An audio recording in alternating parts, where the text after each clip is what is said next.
ആരോഗ്യം ആനന്ദത്തിന്റെ മറ്റൊരു എപ്പിസോഡിലേക്ക് സ്വാഗതം. ഇന്ന് നമ്മളോടൊപ്പമുള്ള വിശിഷ്ടാതിഥി തിരുവനന്തപുരത്തെ SUT ഹോസ്പിറ്റലിലെ chief executive officer Rajeev Mannali, colonel Rajeev Mannali. അദ്ദേഹം ഏറെക്കാലമായിട്ട് ഈ ഹോസ്പിറ്റലിന്റെ ഭരണപരമായ കാര്യങ്ങൾ, മറ്റ് തന്ത്രപരമായ കാര്യങ്ങളൊക്കെ നിർവഹിച്ചുകൊണ്ടിരിക്കുകയാണ്. ഒരു മുതിർന്ന മിലിറ്ററി ഓഫീസർ കൂടിയാണ്. അദ്ദേഹത്തിന് പറയാനുള്ളത് മറ്റൊന്നുമല്ല, നാം ഏവരെയും അലട്ടുന്നൊരു വാക്കാണ് സ്ട്രെസ്. ആ സ്ട്രെസ്സിനെ എങ്ങനെ മാനേജ് ചെയ്യാം, എങ്ങനെ അതിനെ മാനേജ് ചെയ്യാതിരിക്കാം, ചെയ്യണോ വേണ്ടയോ എന്നുള്ളത് നിങ്ങളുടെ ഇഷ്ടം. പക്ഷേ അദ്ദേഹത്തിന് അതിൽ ചില സുപ്രധാനമായ കാര്യങ്ങൾ പറയാനുണ്ട്. നമുക്ക് കേണൽ രാജീവ് മണ്ണാലിലേക്ക് തന്നെ പോകാം. Thank you. ശരിക്കും അങ്ങേക്ക് പറഞ്ഞു തുടങ്ങാം. ഈ സ്ട്രെസ് എന്ന് കേൾക്കുമ്പോൾ തന്നെ നമുക്ക് സ്ട്രെസ് കൂടും. എങ്ങനെ ഹൗ ടു അവോയ്ഡ്? ഇന്നിപ്പോൾ ഏത് കൊച്ചു കുഞ്ഞിനോട് ചോദിച്ചാൽ പോലും എന്താ പ്രശ്നം എന്ന് ചോദിച്ചാൽ എനിക്ക് സ്ട്രെസ്സാണ്, പരീക്ഷയ്ക്ക് പഠിക്കാൻ പറ്റുന്നില്ല, അല്ലെങ്കിൽ എന്ത് കാര്യം ചെയ്യാതിരിക്കുന്നതിനും ഒരു ഒഴികഴിവാണ് ആയി മാറിയിട്ടുണ്ട് ഇന്ന് സ്ട്രെസ്. അതപ്പോൾ ഞാൻ കൊച്ചു കുഞ്ഞുങ്ങളുടെ കാര്യം പറഞ്ഞത്, കുഞ്ഞുങ്ങളിൽ തൊട്ട് തുടങ്ങുന്നു, ഏറ്റവും മുതിർന്ന സീനിയർ സിറ്റിസൺസ് വരെ അത് എത്തി നിൽക്കുന്നു. അപ്പോൾ ഈ സ്ട്രെസ് എന്ന് പറയുന്ന സംഗതി അതെന്താണ്? It's basically anxiety. എന്തെങ്കിലും ചെയ്യാൻ പറ്റുമോ, ചെയ്യാതിരിക്കാൻ എന്താണ് അതിൻ്റെ വരും വരായകൾ. മിക്കവാറും ഈ ഒരു സ്ട്രെസ് എന്ന് പറയുന്നത് നമ്മുടെ തന്നെ ചിന്തയിൽ നിന്നുളവാകുന്ന ഒരു എൻഡ് പ്രോഡക്റ്റാണ് ഈ സ്ട്രെസ്. ഏത് കാര്യവും പണ്ടത്തെ ആൾക്കാരൊക്കെ പറയും സമചിത്തതയോടെ കാര്യം ചെയ്യുകയാണെങ്കിൽ പ്രശ്നങ്ങൾ ഉണ്ടാവില്ല എന്നുള്ളത്. ഈ സമചിത്തത ഇല്ലാത്തത് തന്നെയാണ് ഈ സ്ട്രെസ്സിൻ്റെ പിറകിലുള്ള പ്രധാന കാരണം. അപ്പോൾ ഏത് പ്രശ്നം വന്നാലും, പ്രശ്നങ്ങളുണ്ട് ദൈനംദിന ജീവിതത്തിൽ, നിരവധി പ്രശ്നങ്ങൾ വരും. പിന്നെ ഇന്ന് വരുന്ന പ്രശ്നമായിരിക്കില്ല നാളെ വരുന്നത്. പ്രശ്നങ്ങൾ മാറിക്കൊണ്ടിരിക്കും, അതിൻ്റെ രൂപവും ഭാവവും ഒക്കെ മാറിക്കൊണ്ടിരിക്കും. ഏത് പ്രശ്നം വന്നാലും അത് ഹാൻഡിൽ ചെയ്യാനുള്ള കഴിവ് എനിക്കുണ്ട് എന്ന് ആ ഒരു വിശ്വാസം, ഒരു അരക്കിട്ടുറപ്പിക്കലാണ് ഏറ്റവും വലിയ കാര്യം. നമ്മൾ നമ്മുടെ കുട്ടികളെ പഠിപ്പിക്കേണ്ടതും നമ്മൾ സ്വയം മനസ്സിലാക്കേണ്ടതും അതുപോലെ തന്നെ നമുക്ക് ചുറ്റുപാടുമുള്ളവരോട് പറഞ്ഞു കൊടുക്കേണ്ടതും. ഈ പരീക്ഷ, നമുക്കിപ്പോൾ കുട്ടികളുടെ കാര്യം പറഞ്ഞു തുടങ്ങിയതുകൊണ്ട് തന്നെ പരീക്ഷയിൽ നിന്ന് തുടങ്ങാം.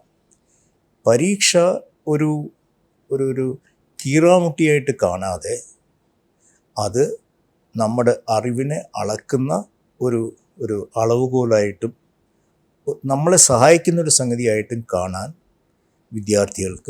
കുഞ്ഞുങ്ങൾക്ക് സാധിക്കുകയാണെങ്കിൽ എക്സാം ഫീവറോ, എക്സാം മൂലം ഉണ്ടാകുന്ന ഫീവറോ അതൊന്നും പിന്നെ ആവശ്യമായി, അത് സാങ്കത്യമുള്ളതായിട്ട് വരില്ല. അപ്പം അതുകൊണ്ട് നമ്മുടെ സ്ട്രെസ് മാനേജ്മെൻറ്റിൻ്റെ ഏറ്റവും വലിയ ഒരു ടൂൾ, അല്ലെങ്കിൽ അത് എവിടെ തുടങ്ങണമെന്ന് വെച്ചാൽ അത് നമ്മിൽ നിന്ന് തന്നെയാണ് തുടങ്ങേണ്ടത്. നമ്മുടെ ചിന്താധാരയിൽ നിന്നാണ് തുടങ്ങേണ്ടത്. ഏത് പ്രശ്നവും നമുക്ക് കൈകാര്യം ചെയ്യാം എന്നുള്ള ആ ഒരു കഴിവിനെക്കുറിച്ചുള്ള ആത്മവിശ്വാസവും അത് കൈകാര്യം ചെയ്യാൻ വേണ്ട കഴിവും നേടിയെടുക്കലുമാണ് ഏറ്റവും സുപ്രധാനമായ സംഗതി. അപ്പോൾ സ്ട്രെസ് ഉണ്ടാകാം, ഉണ്ടാകാം. ഇനിയും ചിലർക്ക് ഇങ്ങനെ അതിൻ്റെ തോത് ഏറ്റക്കുറച്ചിലുകൾ ഉണ്ടാകും എന്നുള്ളതേ ഉള്ളൂ. പക്ഷേ പ്രശ്നങ്ങൾ എല്ലാവരുടെയും ജീവിതത്തിലുള്ളതാണ്. അതിൽ പ്രത്യേകിച്ച് ഒരു വലിയ സംഗതിയൊന്നും അല്ല. പക്ഷെ ആ പ്രശ്നങ്ങൾ നേരിടാനുള്ള കഴിവ് നേടിയെടുക്കണം എന്നുള്ളതാണ് ഏറ്റവും വലിയ കാര്യം. ഇനിയിപ്പോൾ ക്രമാതീതമായിട്ട് സ്ട്രെസ്സ് തോന്നുകയാണെങ്കിൽ എന്ത് ചെയ്യാം, അല്ലെങ്കിൽ സ്ട്രെസ് ഒഴിവാക്കാൻ എന്ത് ചെയ്യാം എന്നുള്ളതും കൂടെ നമുക്ക് ആദ്യമേ ഒന്ന് ചിന്തിക്കാം. ഒരു ആരോഗ്യകരമായ ലൈഫ് സ്റ്റൈൽ അത് പാലിക്കുകയാണെങ്കിൽ മിക്കവാറും പ്രശ്നങ്ങൾ ഒഴിഞ്ഞു പോകുന്നതായിട്ട് നമുക്ക് കാണാം. ഇനി എന്താണ് ഈ ആരോഗ്യകരമായ ലൈഫ് സ്റ്റൈൽ? ഒന്ന്, നമ്മൾ പണ്ട് ചെറുപ്പത്തിൽ പഠിച്ചിട്ടുണ്ട്, early to bed early to rise. അതായിരിക്കണം ദിനചര്യയുടെ ഭാഗം എന്നുള്ളത്. അത് എല്ലാ കാലത്തും പരിപാലിക്കേണ്ട ഒരു സംഗതിയാണ് ഈ early to bed and early to rise. അപ്പോൾ രാവിലെ എണീക്കുക, 4 മണിയോ 5 മണിയോ എപ്പോഴാണ് സൗകര്യം എന്ന് വെച്ചാൽ എണീക്കുക, കുറച്ച് നേരം അവനവനിലേക്ക് തന്നെ പോകാൻ ശ്രമിക്കുക. മെഡിറ്റേഷൻ എന്ന് പറയാം, ധ്യാനം എന്ന് പറയാം, എന്ത് വേണമെങ്കിൽ പറഞ്ഞോളൂ. പക്ഷേ കുറച്ച് നേരം ഒരു 10 മിനിറ്റെങ്കിലും അവനവന് വേണ്ടി ചിന്തകൾ അകറ്റി വെച്ച് ഒരു മെഡിറ്റേറ്റീവ്, ഒരു ധ്യാനാത്മകമായ അന്തരീക്ഷം സ്വയം ക്രിയേറ്റ് ചെയ്യുക. അതിനുശേഷം എന്തെങ്കിലും എക്സസൈസ്, വ്യായാമം ഒരു 15-20 മിനിറ്റ് ചെയ്യാൻ ശ്രമിക്കുക. അതിൽ യോഗയാകാം, പ്രാണായാമമാകാം, ഓട്ടമാകാം, നടപ്പാകാം, സ്വിമ്മിങ് ആകാം, സൈക്ലിംഗ് ആകാം, എന്ത് വേണമെങ്കിലും ആകാം. അത് ഓരോരുത്തരുടെ ഇഷ്ടം പോലെ ചെയ്യാവുന്നതാണ്. പക്ഷേ എക്സസൈസ് ഈസ് എ മസ്റ്റ്. വ്യായാമം കൊണ്ട് ഒഴിവാക്കാവുന്ന അസുഖങ്ങളാണ് മിക്കവാറും നമുക്ക് ചുറ്റുമുള്ളത്. ഇമ്മ്യൂണിറ്റി തന്നെ നമുക്ക് എക്സസൈസിലൂടെ നേടിയെടുക്കാം. അതുപോലെ തന്നെ അവനവൻ്റെ ചിന്തകളെ നിയന്ത്രിക്കുന്നതിലും ഈ ധ്യാനത്തിനും യോഗയ്ക്കും പ്രാണായാമം അതുപോലെ മറ്റ് എക്സസൈസുകൾക്കും വളരെ നിർണായകമായ ഒരു റോളുണ്ട്. അപ്പോൾ അതുകൊണ്ട് രാവിലെ എണീക്കണം. അതിനുശേഷം കുറച്ചു നേരം ഒരു ധ്യാനത്തിൽ മുഴുകാൻ ശ്രമിക്കുക. അത് തനിയെ വരും, ആദ്യത്തെ ദിവസം തന്നെ വരുമെന്നില്ല. ഒരു ചിന്തകളെ അകറ്റി വെച്ച് ഒരു ധ്യാനാത്മകമായ അന്തരീക്ഷത്തിൽ മുഴുകുക. അതിനുശേഷം കുറച്ച് നേരം എക്സസൈസ് ചെയ്യുക. അതിനുശേഷം ദിനചര്യകളിലേക്ക് കിടക്കുക. ആൻഡ് ചിന്തകൾ കഴിയുന്നതും കുറയ്ക്കാൻ ശ്രമിക്കുക. അതൊരു ബുദ്ധിമുട്ടുള്ള സംഗതിയാണ്. പക്ഷെ പ്രാക്ടീസ് ചെയ്താൽ വളരെ എളുപ്പമായിട്ട് ആർജിക്കാൻ പറ്റുന്നൊരു കഴിവാണ് ഈ അനാവശ്യ ചിന്തകൾ കുറയ്ക്കുക എന്നുള്ളത്. ഇപ്പോൾ ഈ എല്ലാ പ്രശ്നങ്ങൾക്കും പിന്നിൽ നമ്മുടെ ചിന്തകളാണുള്ളത്. അത് പിന്നെ നമ്മളെങ്ങനെ സിറ്റുവേഷൻസിന് റിയാക്ട് ചെയ്യുന്നു എന്നുള്ളത് അതും ചിന്തയായിട്ട് ബന്ധപ്പെട്ടിരിക്കുന്നു. ഇപ്പോൾ രാജേഷ് എന്നെ ഒന്ന് ചീത്ത പറഞ്ഞു എന്ന് കരുതുക. അപ്പോൾ അതിനോട് എങ്ങനെ ഞാൻ പ്രതികരിക്കണം എന്നുള്ളത് എൻ്റെ വിഷയമാണ്. അത് രാജേഷിൻ്റെ വിഷയമല്ല. രാജേഷ് ചീത്ത പറഞ്ഞു, എനിക്കത് ശ്രദ്ധിക്കാതെ കടന്നു പോകാം. അല്ലെങ്കിൽ രാജേഷിനെ ഒന്ന് തിരിച്ചു വല്ലതും പറയാം. അല്ലെങ്കിൽ എന്തിനാ ഇങ്ങനെ സംസാരിച്ചെന്ന് ചോദിച്ചു എനിക്ക് വേണമെങ്കിൽ ഒരു അടിയും കൂടെ കൊടുക്കാം. പക്ഷെ ഇതിലെ ഏറ്റവും അഭികാമ്യം ഏതാണെന്ന് ചോദിച്ചാൽ അത് സാരമില്ല, അങ്ങനെ പറഞ്ഞതായിരിക്കാം, കുഴപ്പമില്ല എന്ന് പറഞ്ഞ് പോകുന്നതായിരിക്കാം ഏറ്റവും ഉത്തമമായ സംഗതി. അപ്പോൾ ഞാൻ ഈ ഉദാഹരണം പറയാൻ കാര്യം, ഏത് സിറ്റുവേഷനോടും പ്രതികരിക്കുന്നത് നമ്മളാണ്, അല്ലെങ്കിൽ പ്രതികരിക്കേണ്ടത് നമ്മളാണ്. അപ്പോൾ എങ്ങനെ പ്രതികരിക്കുന്നു എന്നതിനെ ആശ്രയിച്ചിരിക്കും ബാക്കിയുള്ള ഡെവലപ്മെൻറ്റ്സ് ഉണ്ടായി വരിക. അപ്പോൾ നമ്മുടെ പ്രതികരണം ശരിയാണെങ്കിൽ, പ്രതികരണം ശരിയാകണമെങ്കിൽ നമ്മുടെ ചിന്താധരണി ശരിയാകണം. അതൊരു ശീലമാക്കി മാറ്റണം. നല്ലത് ചിന്തിക്കാനുള്ളൊരു കഴിവ് നമ്മളിൽ ഉണ്ടാക്കുകയാണെങ്കിൽ നമ്മുടെ റെസ്പോൺസസും ആ ചിന്ത നിയന്ത്രിക്കും. അപ്പോൾ അതുകൊണ്ട് ഇതെല്ലാം പരസ്പരം പൂരകങ്ങളായിട്ട് അല്ലെങ്കിൽ പരസ്പര ബന്ധമുള്ളതായിട്ട് കിടക്കുകയാണ്. അപ്പോൾ അൾട്ടിമേറ്റ്ലി എല്ലാം നമ്മളിൽ നിന്ന് തുടങ്ങുന്നു, നമ്മളിൽ അവസാനിക്കുന്നു. അപ്പോൾ ഞാൻ ഒരിക്കൽ കൂടെ പറഞ്ഞു വയ്ക്കാൻ ആഗ്രഹിക്കുന്നത്, സ്ട്രെസ് അത് കുറയ്ക്കാം. ഇല്ലാതാക്കാമെന്ന് ചോദിച്ചാൽ പൂർണ്ണമായിട്ടും ഒരുപക്ഷെ സാധിക്കില്ലായിരിക്കാം. പക്ഷേ അത് വളരെയധികം ലഘൂകരിക്കാനും ഒരു സ്ട്രെസ് ഒരു പ്രശ്നമല്ലാതാക്കി മാറ്റാനും നമ്മൾ വേണമെന്ന് വെച്ചാൽ നമുക്ക് കഴിയും. അപ്പോൾ അതിനാകട്ടെ നമ്മുടെ ഓരോരുത്തരുടെയും ഉദ്യമം. അതിന് വേണ്ട ചെറിയ ലഘുവായ സംഗതികൾ ഞാനിവിടെ പറഞ്ഞു വെച്ചു. പിന്നെ വായന, ഇഷ്ടം പോലെ വായിക്കാൻ. വായന എന്നൊരു ശീലം ഇപ്പോഴത്തെ പിള്ളേരിൽ ആയി വരുന്നതായിട്ടാണ് ഞാൻ കാണുന്നത്. എന്ത് വായിച്ചാലും അതിൽ നിന്നൊരു അറിവ് വരും. ആ അറിവ് വരുമ്പോഴാണ് നമ്മുടെ ഈ അനാവശ്യമായിട്ടുള്ള ചിന്തകളൊക്കെ മാറുന്നത്. ഈ കോമ്പറ്റീറ്റീവ്നെസ്, അങ്ങനെ പല സംഗതികളും ഈ അറിവില്ലായ്മയിൽ നിന്നാണ് മിക്ക പ്രശ്നങ്ങളും ഉദിക്കുന്നത്. അല്ലെങ്കിൽ അറിവില്ലായ്മയിൽ നിന്നാണ് നമ്മുടെ ചിന്തകളെ മാനേജ് ചെയ്യാൻ നമുക്ക് കഴിയാതെ പോകുന്നത്. അപ്പോൾ അതുകൊണ്ട് വായിക്കുക, വ്യായാമം ചെയ്യുക, രാവിലെ എണീക്കുക, അങ്ങനെ ഈ ചെറിയ ചെറിയ കാര്യങ്ങൾ കൂടി നമ്മുടെ ചിന്താശീലവും നമ്മുടെ ധരണി അത് മുന്നോട്ട് ശരിയായ രീതിയിൽ കൊണ്ടുപോകാൻ സാധിച്ചാൽ സ്ട്രെസ് വളരെ വലിയൊരു തോതിൽ കുറച്ചെടുക്കാൻ സാധിക്കും എന്നാണ് എൻ്റെ വിശ്വാസം.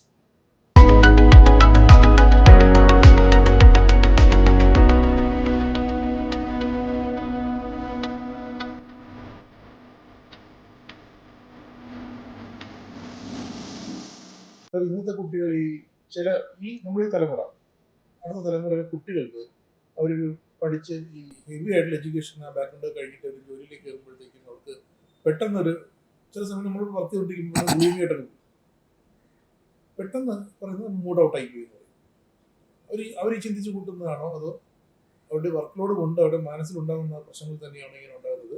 കുട്ടികൾ പെട്ടെന്ന് ഡൗൺ ആകുന്നു, എനർജറ്റിക് ആയിരുന്ന കുട്ടി പെട്ടെന്ന് ഡൗൺ ആകും, കുറച്ച് കഴിയുമ്പോൾ റിവാമ്പ് ചെയ്ത് വരും, പിന്നെയും അതുപോലെ ഒരു ലൈഫ് സർക്കിൾ പോലെ പിന്നെയും ഡൗൺ ആകും. അങ്ങനെയുള്ള കുട്ടികൾക്കും ഒരുപാടുണ്ട്. അല്ല, അത് ശരിയാണ്, ഈ പറയുന്നത് വളരെ ശരിയാണ്. കുട്ടികൾ വേണ്ട നമ്മൾ തന്നെ ഉദാഹരണത്തിന് എടുക്കുകയാണെങ്കിൽ നമ്മൾ പോലെ ഡിപ്രഷൻ എന്ന് പറയും, അല്ലെങ്കിൽ മൂഡ് ഔട്ട് എന്ന് പറയും. അപ്പോൾ ഇതെല്ലാം സംഗതി ഒന്ന് തന്നെയാണ്. അത് ഇതിനെല്ലാം ഒരു പ്രാഥമികമായിട്ട് നമ്മളുടെ ഒരു ജീവിതശൈലി, ആ ജീവിതശൈലിയിൽ നിന്ന് ഉരുത്തിരിഞ്ഞു വരുന്ന ഒരു ചിന്താശൈലി, അത് ശരിയാക്കാൻ പറ്റുകയാണെങ്കിൽ, ഇപ്പോൾ ചിലർക്കിപ്പോൾ പ്രഷർ കൂടി വരുമ്പോൾ, ഇപ്പോൾ വർക്ക് പ്രഷറിൻ്റെ കാര്യമാണ് രാജേഷ് പറഞ്ഞത്. ഈ വർക്ക് പ്രഷർ കൊണ്ട് എവിടെയെങ്കിലും ആരെങ്കിലും അത്യാഹിതത്തിൽപ്പെട്ടതായിട്ടോ മരണപ്പെട്ടതായിട്ടോ എനിക്കറിയില്ല. വളരെയധികം സ്ട്രെസ്ഫുൾ സിറ്റുവേഷൻസിൽ കൂടെ കടന്നു പോകേണ്ട ഒരു ജീവിതം 10-34 വർഷം ജീവിച്ച ഒരു അനുഭവ സമ്പത്തിൽ കൂടെയാണ് ഞാനിത് പറയുന്നത്. അങ്ങനെയാണെങ്കിൽ സിയാച്ചിനിലും അതുപോലെയുള്ള ഹൈ ഓൾട്ടിറ്റ്യൂഡ് ഏരിയസിലും ബുദ്ധിമുട്ട് നിറഞ്ഞ സംഘർഷങ്ങൾ നിറഞ്ഞ സിറ്റുവേഷൻസിലുമൊക്കെ പട്ടാളക്കാർക്കാണ് ഏറ്റവും കൂടുതൽ ഇത് വരേണ്ടതെന്ന് എനിക്ക് തോന്നുന്നു. അവരതെങ്ങനെ മാനേജ് ചെയ്യുന്നു? അപ്പം അതാ ഒരു ജീവിതശൈലി, ഒരു പരിശീലനം കൊണ്ട് വരുന്ന ചിന്തകളെ നിയന്ത്രിക്കാൻ സാധിക്കുന്ന കഴിവ്, അതുണ്ടാക്കിയാൽ നമ്മുടെ കുട്ടികളിലാണെങ്കിലും നമ്മളിലാണെങ്കിലും നമ്മുടെ ചുറ്റുപാടിലുള്ളവരാണെങ്കിലും ഈ ഒരു ഡിപ്രഷൻ എന്നൊക്കെ പറഞ്ഞ് ആ ഒരു ഇതിലേക്ക് പോകാതെ നമുക്ക് എല്ലാം സാധിക്കും. ദർസ് നത്തിങ് ഇമ്പോസിബിൾ.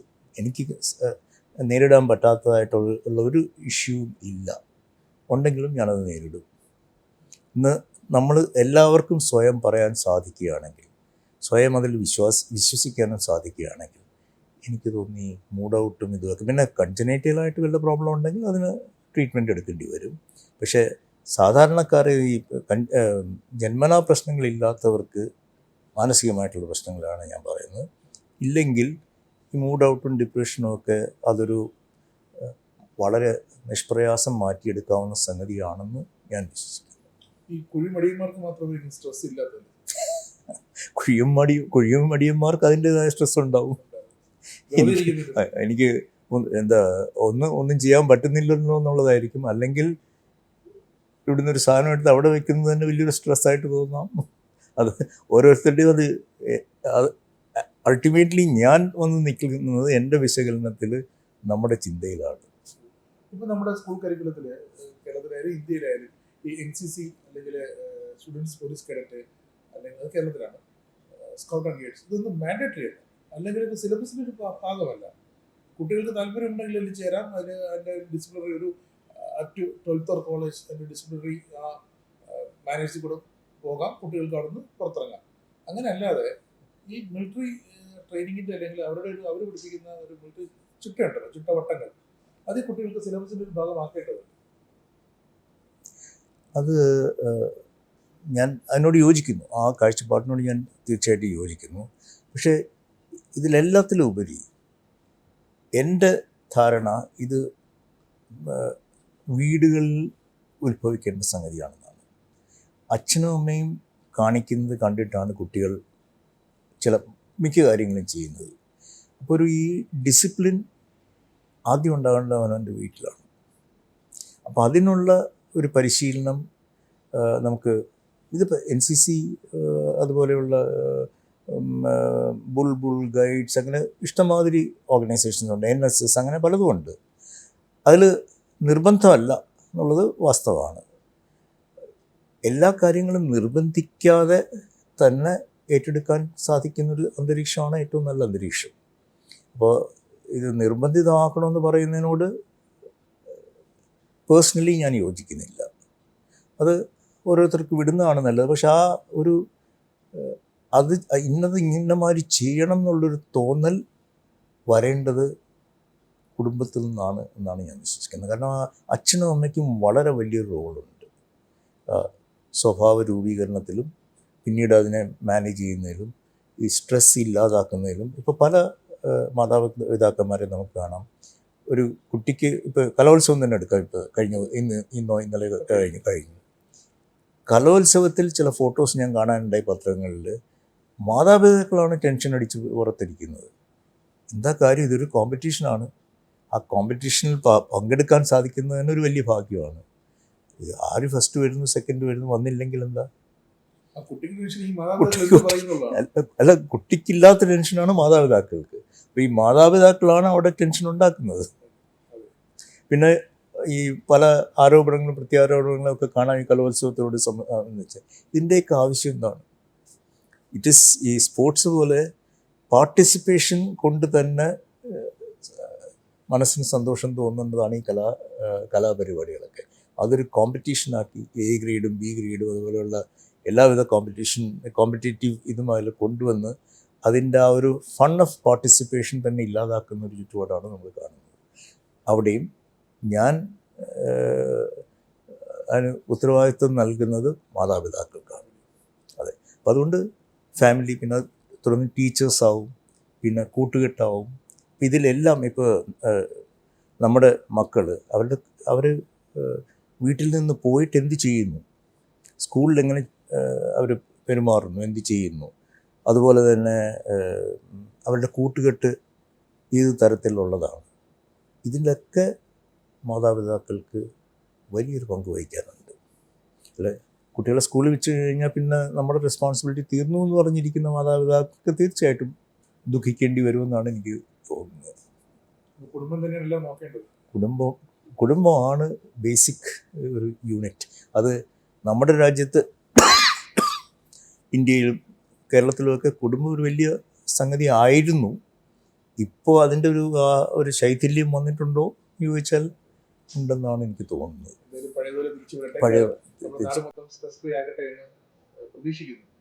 ആശംസിക്കാം, നമുക്ക് പ്രാർത്ഥിക്കാം. നമസ്കാരം.